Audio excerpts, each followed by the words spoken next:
উনি বলেছিলেন লাল ডায়েরি তার কথা। এখন দেখা গেল লাল ডায়েরি তো ধামাচাপা পড়েই গেল, এবার সবুজ ফাইল বেরিয়ে এসেছে। উনি বলেছিলেন সিপিএম এর ফাইল খুলবেন।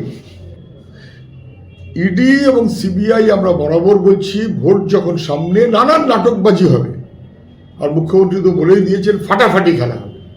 ফলে ফাটাফাটি খেলার জন্য নানান রকমের তালগোল হয়তো চলবে। আমরা এর আগেও দেখেছি রাজীব কুমার, তারপর কি হলো, কিচ্ছু হয়নি, দিল্লি রাজ্য বোঝাপড়া হয়ে গেল। তারপর আমরা দেখলাম অভিষেকের বাড়িতে সব যাচ্ছেন, মুখ্যমন্ত্রী বাড়িতে তার আগে পৌঁছে গেলেন, তারপর কি হলো, অভিষেক কিছুই হলো না, দিল্লি রাজ্য মোদি দিদি বোঝাপড়া হয়ে গেল। এখানেও এটা বোঝাপড়ার কোনো ব্যবস্থা নাকি ফাটাফাটি খেলা করে একটা বাইনারি তৈরি করার চেষ্টা? কিন্তু মূল কথাটা হচ্ছে ওটা তো একটা কোম্পানির অফিস, সেই অফিসে রেড করছে ইডি। রেড করার সময় চারদিকে তো কর্ডন থাকে, কোনো কর্ডন নেই। মুখ্যমন্ত্রী চলে গেলেন বাড়ি, ফাঁকা, কোনো অসুবিধা নেই, বাধা নেই। চলে গেলেন অফিস, কোনো বাধা নেই। এবং নানান অপরাধী যারা তাদের ফাইল, সে অপরাধীদের ফাইল নিয়ে আসবেন মুখ্যমন্ত্রী। এতে গোটা রাজ্যের প্রশাসন কলুষিত হয়ে যায় এবং গোটা রাজ্য এটা অস্বস্তি বোধ করে। যেমন অস্বস্তি মানুষের বিজেপির জন্য, অপরাধীদের পাশে থাকে বিজেপি, ঠিক সেই সমতুল মনোভাবে যদি মুখ্যমন্ত্রী চলেন, তার চাইতে দুর্ভাগ্য আর কিছু হয় না। উনি বলেছিলেন লাল ডায়েরি তার কথা। এখন দেখা গেল লাল ডায়েরি তো ধামাচাপা পড়েই গেল, এবার সবুজ ফাইল বেরিয়ে এসেছে। উনি বলেছিলেন সিপিএম এর ফাইল খুলবেন। এবার দেখা গেল মুখ্যমন্ত্রী ফাইল বন্দি করে পালিয়ে গেলেন, তৃণমূলের গাড়িতে করে আইপ্যাকের অফিসের ফাইল সবুজ চলে গেল। কিসের জন্য? 21-এর আগে একটা লেগে পড়লো হই হই করে, 19-এর ভোট তার আগে লেগে পড়লো হই হই করে।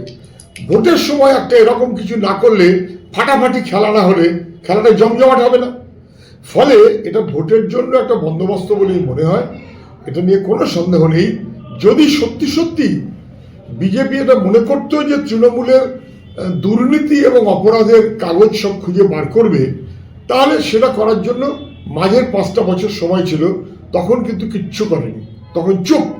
কয়লার এই পাচার গল্পের কত বছরের তদন্ত, আজও পর্যন্ত কেন সেই তদন্ত ঠিক ভোটের আগে বেশি করে খেয়াল করতে হবে? কেন চিটফান্ড 2000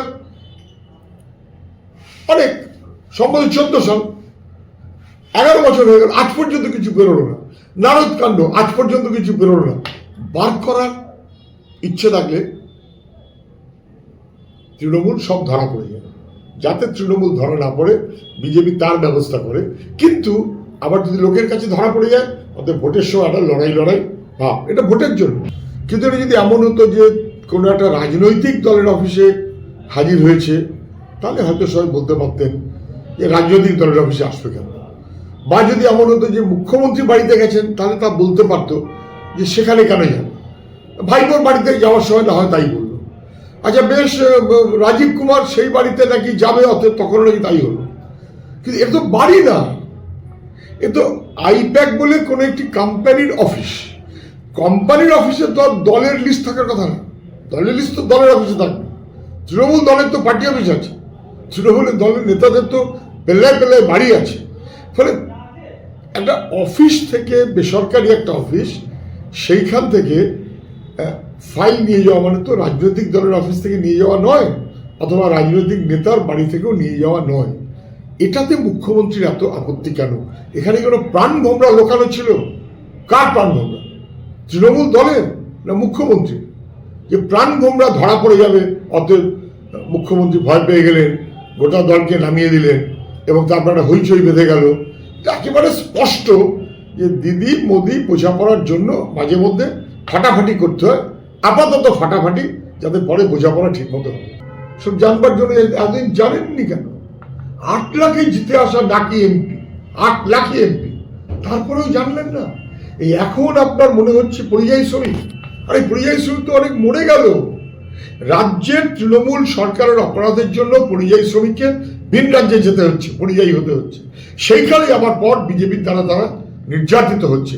এ দায় যেমন তৃণমূলের তেমন বিজেপির। এটা বোঝার জন্য এই এতদিন লাগে?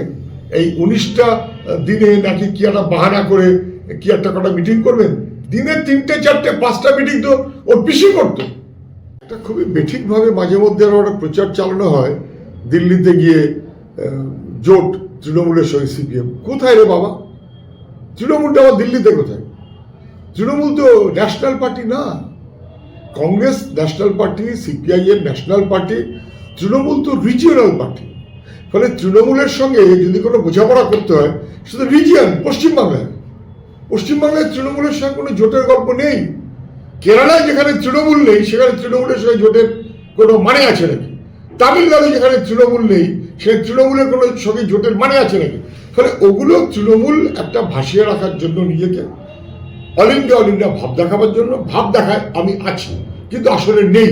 আমরা বারবার বলেছি যেখানে তৃণমূল আছে সেখানে তৃণমূলের সঙ্গে বামেদের নর্মালি কোনো বোঝাপড়া নেই। তাহলে যেখানে তৃণমূল নেই বোঝাপড়ার প্রশ্নই ওঠে না। ফলে কোয়েশ্চেন ডাজ নট অ্যারাইজ। এটা একটা বিজেপির দিক থেকে এরকম কথা বললে সুবিধা হয় বলে ওরা মাঝে মধ্যে তৃণমূল, সিপিএম ইত্যাদি ইত্যাদি কথা বলে। এগুলো অল বোগাস।